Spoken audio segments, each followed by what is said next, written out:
RVR TV ప్రేక్షకులకు నమస్కారం. నేను మీ చిర్రావురి అనంత శర్మ. అనంతతో అంతరంగం అనే కార్యక్రమానికి స్వాగతం.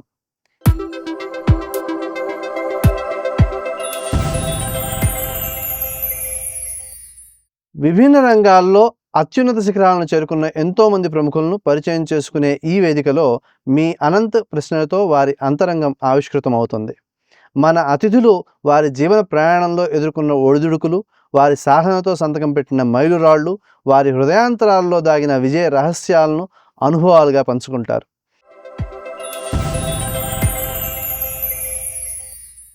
ఈరోజు కార్యక్రమంలో దేశం కోసం, ధర్మం కోసం హిందూ ధర్మచక్రం అనే సంస్థను స్థాపించి అనేక మందికి మార్గదర్శకులుగా నిలిచి, ముఖ్యంగా సనాతన ధర్మం వైపు మళ్లే విధంగా కార్యక్రమాలు చేపడుతూ హైందవ ధర్మం కోసం విశేషంగా కృషి చేస్తున్న శ్రీ మద్దికుంట శ్రీకాంత్ శర్మ గారి అంతరంగాన్ని ఆవిష్కరించబోతున్నాం.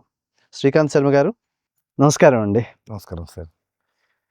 హిందూ ధర్మచక్రం మీరు స్థాపించిన సంస్థ. అసలు ఈ సంస్థని ప్రారంభించడం ఏ సమయంలో ప్రారంభించారు? ఎవరు దీనికి మీకు ప్రోత్సాహాన్ని ఇచ్చింది? హిందూ ధర్మచక్రం అనేటువంటి సంస్థ ప్రారంభం కావడానికి ముందు ఫేస్బుక్లో అప్పుడు బాగా ట్రెండింగ్ ఉండేటువంటి కాలం అన్నమాట అది.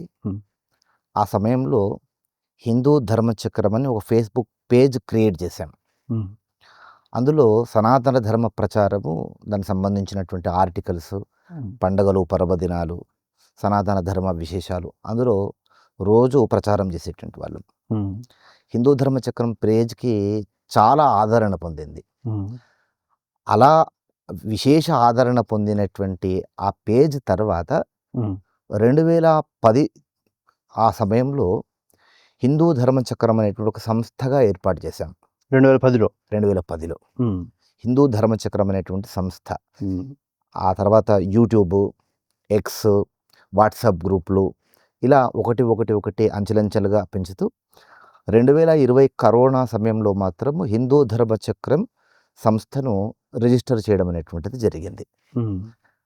ముందుగా ఫేస్బుక్ నుంచి ప్రారంభం చేయబడినటువంటి సంస్థ ఈరోజు అనేక మంది సభ్యులతో, అనేక మంది ఫాలోవర్స్తో విశేష ఆదరణ పొంది ఈరోజు హిందూ ధర్మచక్రం అనేటువంటి సంస్థ ఒక పేరు కలిగినటువంటి సంస్థగా నెలకొన్నదండి. అంటే మామూలుగా ఫేస్బుక్గా ప్రారంభించిన దాన్ని, ఒక పేజ్గా ప్రారంభించిన దాన్ని మీరు ఒక సంస్థగా ఎస్టాబ్లిష్ చేయడానికి ప్రధానమైన కారణం ఏమిటి? ఎవరైనా ప్రేరేపించారా దాన్ని, లేకపోతే మీకే అనిపించిందా? అంటే కర్త కారయితా చేయవ ప్రేరకశ్చ అనుమోదక సుకృతే దుష్కృతే చేయవ చత్వార సమభాగిన అని ధర్మశాస్త్రం చెప్పినట్లుగా ఫేస్బుక్లో ఆర్టికల్స్ చాలా ఆదరణ పొందినటువంటి ఆ సమయంలో నన్ను దేశ విదేశాల నుంచి ఆ ఫేస్బుక్లో నా ఫోన్ నెంబర్ ఉండడము, వాళ్ళంతా కూడా నన్ను కాంటాక్ట్ అవ్వడము, రెగ్యులర్గా వాళ్ళతో మాట్లాడడం ఇలా జరుగుతున్నటువంటి కాలంలో అప్పుడే వాట్సాప్ బాగా ప్రాచుర్యంలోకి రావడము, వాట్సాప్ గ్రూపులు ఆ సమయంలోనే ప్రారంభం కావడం వలన ఒక్కొక్కరితో ఇలా మాట్లాడడం కంటే కూడా వీళ్ళందరినీ కలిపి ఒక సమూహంలాగా ఏర్పాటు చేసి హిందూ ధర్మచక్రం అనేటు ఒక వాట్సాప్ గ్రూప్ క్రియేట్ చేశాం. అందులో ప్రపంచవ్యాప్తంగా చాలా దేశాల నుంచి అనేక మంది సభ్యులు వాట్సాప్ గ్రూప్లో ఉన్నారు. వీళ్ళందరి ప్రేరణ చేత ఏదైనా నేను ఒక కార్యక్రమం చేద్దాము అని ఒక ఆలోచన వచ్చినప్పుడు తప్పకుండా చేయండి అని చెప్పేసి వాళ్ళంతా వెనకాల ఉండి నన్ను ముందుకు నిలబెట్టి ఈ కార్యక్రమం ఏది చేపట్టినా కానీ దాన్ని దిగ్విజయంగా పూర్తి చేయడానికి వాళ్ళందరి సహాయ సహకారాలు అందేటుంటారు అన్నమాట. ఆ విధంగా ఒక కార్యక్రమాన్ని అనుకోవడము, మొట్టమొదలు ఆధ్యాత్మిక కార్యక్రమాలతో ప్రారంభం చేశాం. హిందూ ధర్మచక్రం సంస్థను ఒక వాట్సాప్ గ్రూపు ఇలా ఒక సంస్థగా ఏర్పాటు చేసిన తర్వాత మొట్టమొదటిగా ఆచరించినటువంటి కార్యక్రమం వరుణయాగం. మనకు సాధారణంగా గ్రీష్మ ఋతువులోనే వర్షాలు పడుతూ ఉంటాయి. 10 ఏళ్ల క్రితము వర్ష ఋతువు వెళ్ళిపోతున్నప్పటికీ కూడా వర్షాలు లేవు. అలాంటి సందర్భంలో వరుణయాగం అని చేశాం. వర్షాలు ఇప్పుడు అవసరం అని చెప్పేసి. అది పోచారంలో స్ఫటికలింగేశ్వర ఆలయం అని ఉంటుంది. ఏ సంవత్సరంలో చేశారు ఇది? ఇది 2010లో. 2010లోనే చేశాం. ఆ సమయంలో పోచారంలో స్ఫటికలింగేశ్వర ఆలయం అని చాలా విశేషమైన ఆలయం. అందులో వరుణయాగం చేశాం. వరుణయాగము పూర్ణాహుతి చేయడము, పూర్ణాహుతి ముగియడంతోనే పెద్ద వర్షం రావడం. ఆ ఒక్క ఇన్సిడెంట్ తోటే చాలామంది జనాలకు హిందూ ధర్మ చక్రం మీద ఇంకా చాలా విశ్వాసం అనేకంగా ఏర్పడింది. హ్మ్. అట్లా వాళ్ళందరూ ఒక సమూహంగా ఏర్పాటై హ్మ్. వాళ్ళంతా నన్ను ముందుంచి హ్మ్. ఏ కార్యక్రమం చేద్దామన్నా గానీ ఆర్థికంగా పుష్టిని అందజేస్తూ, హ్మ్. నైతికంగా బలాన్ని అందజేస్తూ, హ్మ్. ఈరోజు ఇప్పటి వరకు కూడా అనేక కార్యక్రమాలు హిందూ ధర్మ చక్రం సంస్థ ద్వారా నిర్విఘ్నంగా, నిరామరంగా జరగడానికి వాళ్ళంతా ప్రధానమైనటువంటి కారణం. ఇప్పుడు సుమారుగా ఇప్పటికి మీరు ఇలాంటి కార్యక్రమాలు ఎన్ని చేసుంటారు? 2010లో మొదలుపెట్టినటువంటి కార్యక్రమాలు 2026 వరకు అంటే 16 ఏళ్ల నుంచి హ్మ్. అనేకంగా ఆచరిస్తూనే ఉన్నామండి. హ్మ్. ప్రారంభంలోనేమో హిందూ ధర్మచక్రము, ఒక సనాతన ధర్మ ప్రచారము అనేటువంటి కోణంలో హ్మ్. ఎక్కువగా ఆధ్యాత్మిక కార్యక్రమాల వైపు దృష్టి మళ్లించాం. హ్మ్. అంటే వర్ణయాగం చేయడము, వర్ణయాగం చేసిన తర్వాత మరుసటి సంవత్సరము నవచండీ యాగం చేయడము, ఆ తర్వాత సామూహిక సత్యనారాయణ స్వామి వ్రతాలు ఆచరించడం. ఇలా ప్రతి సంవత్సరం ఆధ్యాత్మిక కార్యక్రమాలు ఆచరిస్తూ ఉన్నాం. హ్మ్. ఈ ఆధ్యాత్మిక కార్యక్రమాలు జనాలందరూ కూడా సుమారు ఒక 300 మంది ఇక్కడ ఉండేటువంటి వాళ్ళు, ఇతర దేశాల్లో ఉండేటువంటి వాళ్ళు వాళ్ళ ప్రతినిధులను పంపించడం గానీ, ఆన్‌లైన్‌లో చూడడం గానీ ఇలా జరిగేటువంటివి. ఆధ్యాత్మిక కార్యక్రమాలు చేస్తూ ఉన్నటువంటి సమయంలో ఇప్పుడు కాస్త ధర్మం వైపు దీన్ని దారి మళ్లించాం. హ్మ్. అంటే ఆధ్యాత్మికమే కాకుండా సామాజికం కూడా చాలా ప్రధానం అనేటువంటి విధంగా ఈ 16 ఏళ్లలో ఎన్నో కార్యక్రమాలు చేపట్టడం అనేటువంటి జరిగింది. అది ఆధ్యాత్మికంగా, సామాజికంగా దేవాలయాలు పునరుద్ధరణ చేయడము, మన సనాతన ధర్మంలో ఉండేటువంటి వాళ్ళు పేదవాళ్ళకి కాలేజీలకు గానీ, స్కూళ్ళకి గానీ స్కాలర్‌షిప్పులు అందించడము, హాస్పిటల్‌లో ఉండేటువంటి వాళ్ళు హాస్పిటల్ బిల్లు కట్టుకోలేనటువంటి పరిస్థితుల్లో వాళ్ళకి సంబంధించినటువంటి ఆ బిల్లు పూర్తిగా మేము కట్టడము, హ్మ్. కోవిడ్ టైంలో అనేక మందికి అన్నదానాలు చేయడము, ఇట్లా చాలా చేసాం. చెప్పుకుంటూ పోతే 16 ఏళ్లలో చేసినటువంటివి చాలా ఉన్నాయి. అవన్నీ కూడా ఆత్మస్తుతే అవుతుంది. కానీ దీనికంతటికీ మా సభ్యులే కారణం. ఇన్ని కార్యక్రమాలు 16 ఏళ్లుగా జరుగుతున్నాయనంటే అది శ్రీకాంత్ శర్మ యొక్క గొప్పతనం ఏమీ లేదు. హిందూ ధర్మ చక్రం సంస్థ సభ్యుల యొక్క గొప్పతనం అండి. ఫేస్‌బుక్‌లో పేజ్ ప్రారంభించి అందులో ఏమైనా కొన్ని విశేషమైన అంశాలు పెట్టడం అనేది మీ సమయాన్ని వెచ్చిస్తే సరిపోయింది. అందులో అనుకూల ప్రతికూలతలు అనేవేమీ ఉండవు. కానీ ఎప్పుడైతే మీరు కార్యక్రమాలు ప్రారంభిద్దాం అనుకున్నారో, అక్కడ ఒడిదుడుకులు చాలా ఉంటాయి. ఎందుకంటే కార్యనిర్వహణ, ఆర్థిక వ్యవహారాలు, ఆర్థిక లావాదేవీలు అవును. వీటిలో మళ్ళీ వేరు వేరు అభిప్రాయాలు ఏర్పడుతూ ఉండడము. అవును. మరి ఇలాంటి వాటిని మీరు ఎటువంటిని ఎదుర్కొన్నారో, అలాగే వాటిని సాధించడానికి అంటే వాటి నుంచి బయటికి రావడానికి మీరు ఏ రకమైన ప్రయత్నాలు చేశారు? దానికి సహకరించింది ఎవరసలు ప్రధానంగా? ప్రధానంగా సహకరించిన వాళ్ళంతా కూడా హిందూ ధర్మ చక్రం సభ్యులే. హ్మ్. ఇప్పుడు ఒక కార్యక్రమం చేయాలి అనంటే 2 ప్రధానం. హ్మ్. ఒకటి ఆర్థిక పుష్టి. హ్మ్. ద్రవ్యం చాలా అవసరం. హ్మ్. రెండవది మ్యాన్ పవర్. హ్మ్. డబ్బులు అందజేసినా గానీ మ్యాన్ పవర్ లేకుండా ఏమీ చేయలేము. అది కూడా ఒకే రకమైన అభిప్రాయాలు కలవాలక్కడ. కలవాలి. అభిప్రాయ భేదాలుంటే వెళ్ళడం కష్టం అవుతుంది. చేయలేం. ముందుకు సాగలేదింకా. నలుగురు 4 వైపులా సాగదీస్తూ ఉంటే చేయలేం. ఇవి 2 ప్రధానం. హ్మ్. ఈ రెండింటిలో ఈ 16 ఏళ్లలో కూడా హ్మ్. ఎక్కడా కూడా ఈ 2 విషయాల్లో ఇబ్బందులు తలెత్తినటువంటి సంఘటనలు ఇంతవరకు చోటు చేసుకోలేదు. హ్మ్. ఒక కార్యక్రమం అనుకున్నప్పుడు ఆ కార్యక్రమానికి సంబంధించినటువంటి ప్రణాళిక ఏర్పాటు చేసుకుంటాను నేను. హ్మ్. దీనికి సుమారు ఇంత ఖర్చొస్తుంది అని అనుకుంటాం. హ్మ్. అనుకుని మా సభ్యులకు ప్రకటన చేస్తాం. హ్మ్. ఇంతవరకు మనకు నిధులు అవసరం అనగానే వాళ్ళందరూ కూడా రూ. 200 దగ్గర నుంచి వాళ్ళిష్టం వచ్చినట్టుగా వాళ్ళు అందజేస్తూ ఉంటారు. హ్మ్. ఎవరిని ఇంతెందుకిచ్చారు, ఇంతే ఇవ్వండి అనేటువంటి ప్రశ్నలు చేయకుండా వాళ్ళు సహకారం చేస్తూ ఉంటారు. హ్మ్. అలా ఆర్థికంగా వాళ్ళందరూ సహకారం అందుతూ ఉంటే, హ్మ్. ఇక మ్యాన్ పవర్ అంటారా? కొంతమంది మన లోకల్‌లో ఉండేటువంటి వాళ్ళు ఆత్మీయులు, హ్మ్. స్నేహితులు, హిందూ ధర్మ చక్రం సభ్యులు ఇక్కడ ఉండేటువంటి వాళ్ళు. హ్మ్. వాళ్ళందరూ సహకరిస్తూ ఉంటారు. హ్మ్. అలా వాళ్ళందరి సహకారం చేత ఇంతవరకు జరిగినటువంటి కార్యక్రమాలలో ఇప్పుడు మీరు అడిగినటువంటి విధంగా సమస్యలు ఎక్కడా కూడా ఉత్పన్నం కాలేవు. ఉత్పన్నం కాకపోవడానికి ప్రధానమైనటువంటి కారణం అందరూ ఒక మంచితనంతో మా గ్రూప్‌లో నడుస్తున్నటువంటి వ్యక్తులు. హ్మ్. అందరికీ కూడా దైవభక్తి, దేశభక్తి అధికంగా ఉన్నటువంటి వాళ్ళు. విశ్వాసం అధికంగా ఉన్నటువంటి వాళ్ళు. పైగా నేను ఏమి చెప్పినా కాదనకుండా ఉండేటువంటి వాళ్ళు. ఒకే మాట మీద నిలుస్తున్నారు అందరూ. ఖచ్చితంగా ఒకే మాట మీద. ఉమ్, అందరూ సహకరించాలని కాకపోయినా కానీ ఉమ్, మీరు ఎందుకు సహకరించలేదని ఎవరిని ప్రశ్నించం. ఉమ్, సహకరించేటువంటి వాళ్ళందరినీ స్వాగతిస్తాం. కనుక అభిప్రాయ భేదాలు అనేటువంటివి ఇంతవరకు ఎక్కడా చోటు చేసుకోలేవు.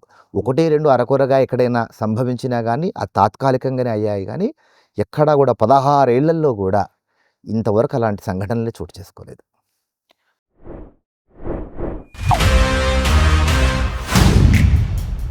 देख रहा है विनो? मुझे ये चाहिए सिद्धप्पा जी। ले लो। ठीक है, ले लेते हैं। किसी और ने कोई आपत्ति? बहुत बढ़िया।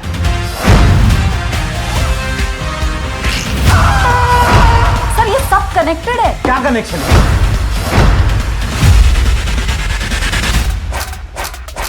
निशाना लगाया तो शिकार पक्का।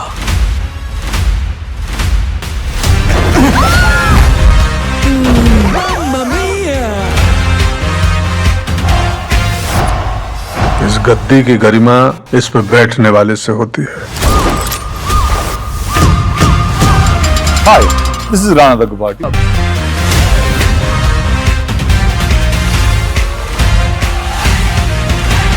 दिल खुश कर दिया यार का।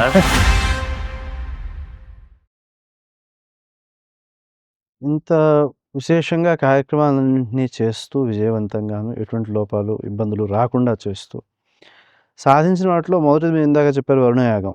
అది వెంటనే ఫలితం కనిపించింది. కనిపించింది. మంత్రానికి ఉన్న ప్రభావం అక్కడ మనం ప్రత్యక్షంగా చూసాం. అవును. అలాగా ఈ సాధనలో మీరు చేసిన వాటిలో ఫలితాలు విశేషంగా మీరు గుర్తించినవి ఏమిటి?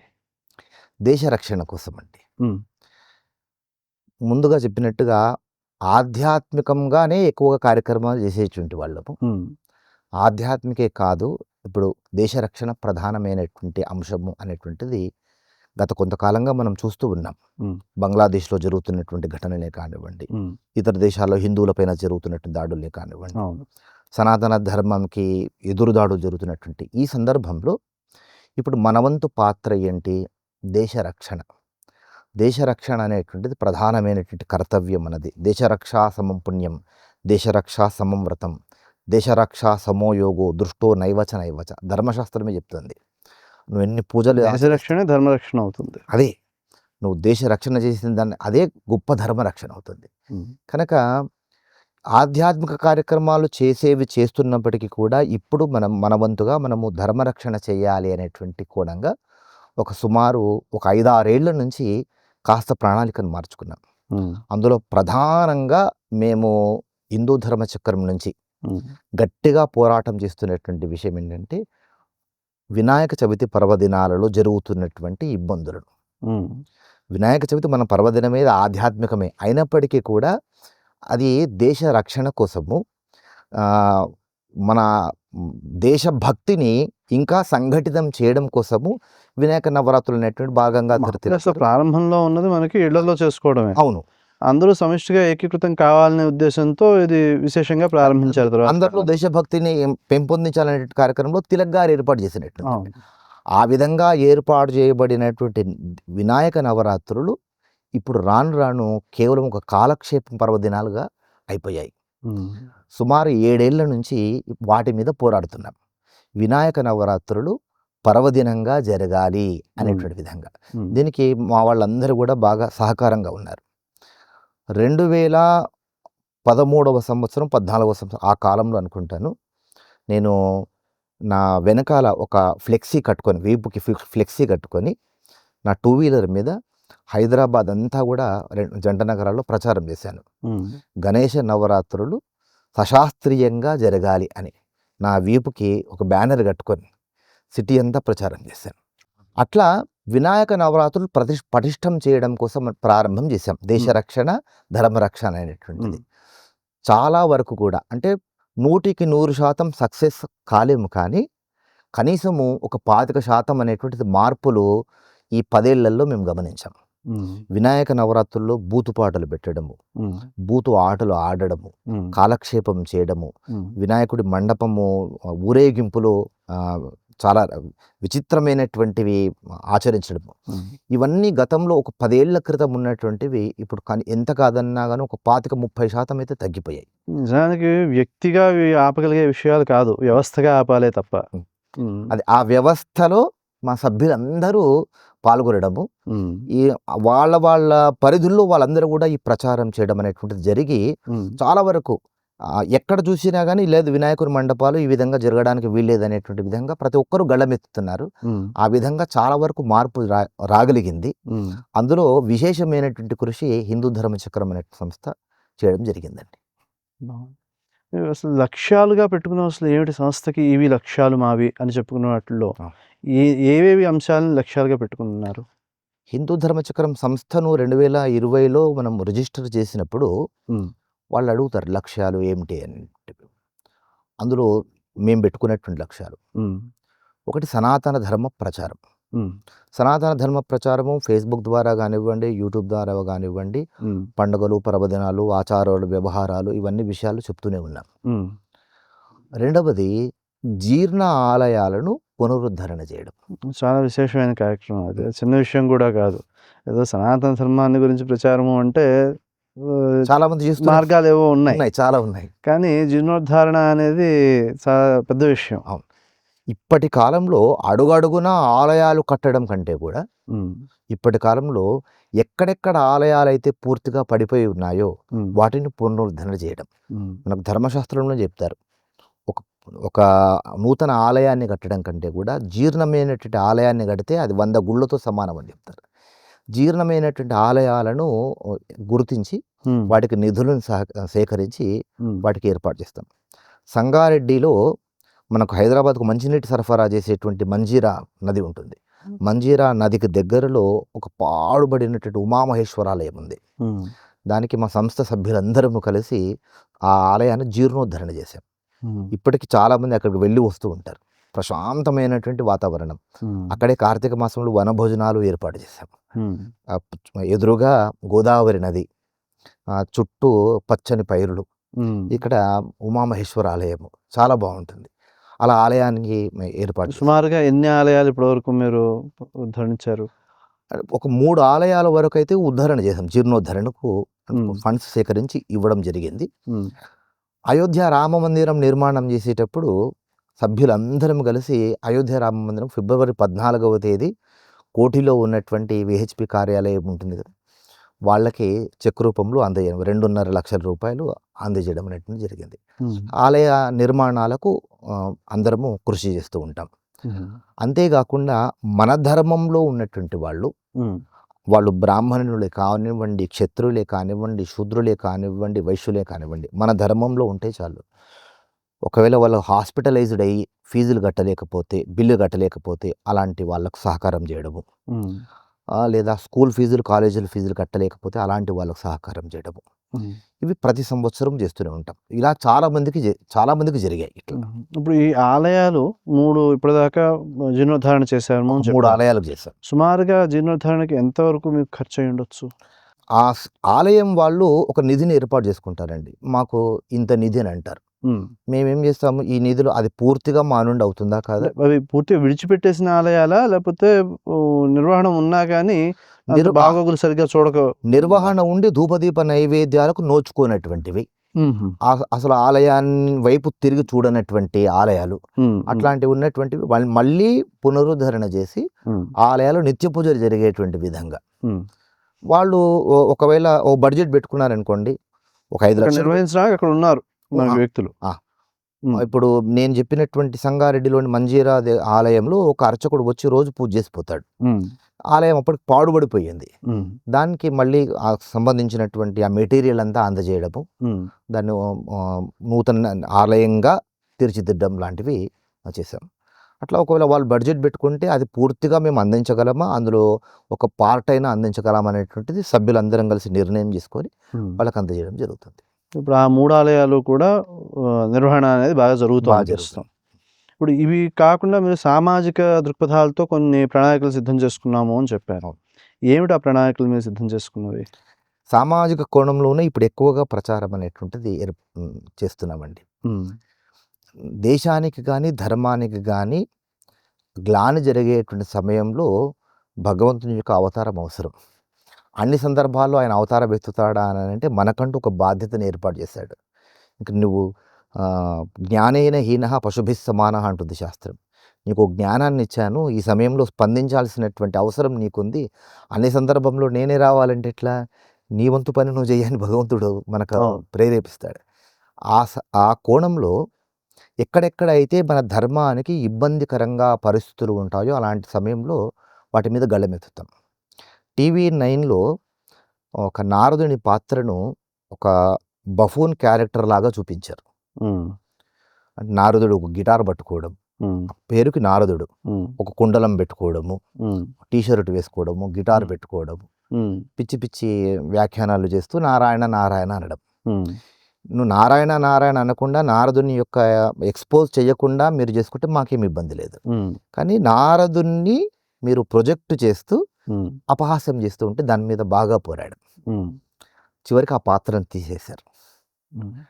అట్లా ధర్మానికి గ్లాని కలిగించే సమయం ఒక టీవీలో యాడ్ వచ్చేటప్పుడు అల్లు అర్జును తల్లిదండ్రులు లేనటువంటి సమయంలో ఒక అమ్మాయి వాళ్ళ ఇంట్లోకి వెళ్ళడం, ఆహా అనేటువంటి ఒక ఛానల్ గురించి ప్రొజెక్ట్ చేయడం. ఇది చాలా దుర్మార్గము, తల్లిదండ్రులు లేకుండా అమ్మాయి ఇంట్లోకి వెళ్ళడము, దీని గురించి యాడ్ చేయడం అనేటువంటి దాని మీద ఫైట్ చేశాం. అది ఇప్పుడు పూర్తిగా ప్రసారం అనేటువంటిది వెంటనే ఆపేశారు. ఇట్లాంటివి చాలా వరకు చేశారు. మరి అది చిన్న విషయం కాదు, మీరు చిన్నవాళ్ళని ఎవరిని పట్టుకోలేదు, గట్టిగా ఉన్న వాళ్ళని పట్టుకున్నారు. అది సమస్య కాలేదా తర్వాత? TV9కి అయితే సుమారు ఒక 10-15 మంది వెళ్ళాం. దాదాపు అరెస్ట్ చేయడానికి ఒక వ్యానే రావడం జరిగింది. కాకపోతే ఏంటంటే మా కాజ్ మంచిది కనుక మమ్మల్ని మళ్ళీ పిలవడానికి మాట్లాడడానికి పిలిచారు. వచ్చిన ఉద్దేశం మంచిది, మేమేం గొడవలు చేయలేదు, రాళ్ళు రువ్వలేదు, ధర్నాలు చేయలేదు, మాట్లాడడానికే వెళ్ళాం. మాట్లాడడానికి వెళ్ళి ఇది ఖచ్చితంగా ఇది ఆపేయాలి అనేటువంటి విధంగా వెళ్ళాం. తర్వాత మమ్మల్ని పిలిచారు, అందరూ బయట ఉండండి, ఒకరిద్దరు రండి అంటే ఇద్దరం వెళ్ళాం, మాట్లాడాం. మా రిప్రజెంటేషన్ తీసుకొని మాకు అక్నాలెడ్జ్మెంట్ ఇచ్చారు, దీనిపైన తప్పకుండా మేము స్పందిస్తామండి అని చెప్పేసి మాకు మాట ఇచ్చారు. రజనీకాంత్ గారిని, మురళీకృష్ణ గారిని పర్సనల్గా కలిసాం. అలా కలిసిన తర్వాత పూర్తిగా అది తీసివేయడం అనేటువంటిది జరిగింది. కాకపోతే అరెస్ట్ వరకు చేయడానికి కూడా పోలీస్ వ్యాన్ వచ్చి సిద్ధంగా ఉంది. ఇన్ని ఎదుర్కొన్నాం. సో ఇలాంటి ఎన్ని కార్యక్రమాలు చేశారు? అవుతూనే ఉన్నాయండి, చాలా వరకు చేస్తూనే ఉన్నాము. ధర్మ పోరాటం అనేటువంటిది మొదలు పెట్టాము. అందరూ రావాల్సినటువంటి అవసరం ఉన్నా కానీ రాలేకపోయినా కానీ నేను ఒక్కడినైనా కానీ పోరాటంలోనే భాగంగా పోరాడుతూనే ఉన్నాను. వినాయక నవరాత్రుల నుంచి ప్రారంభం చేసినటువంటి ఈ పోరాటము ఇప్పుడు ఇంత పెంచుకుంటూ పోయాము. బాగుంది.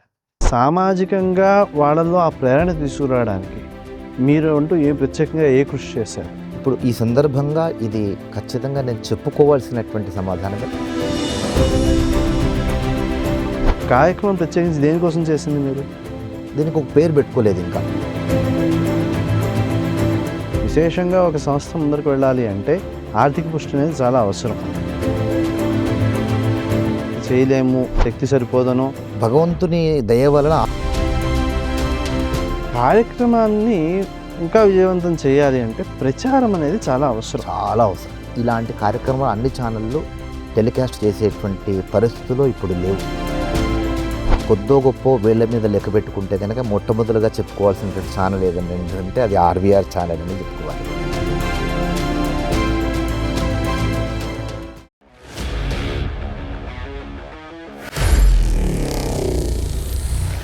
Honor Signatus, the biggest gated community in the heart of the city. Spacious 3, 3.5 and 4 BHK apartments at Kukatpalli, High-Tech City. 27.5 acres, 18 towers, G+25 floors, 1695 to 3,815 square feet unit sizes. For more details, search for Honor Signatus.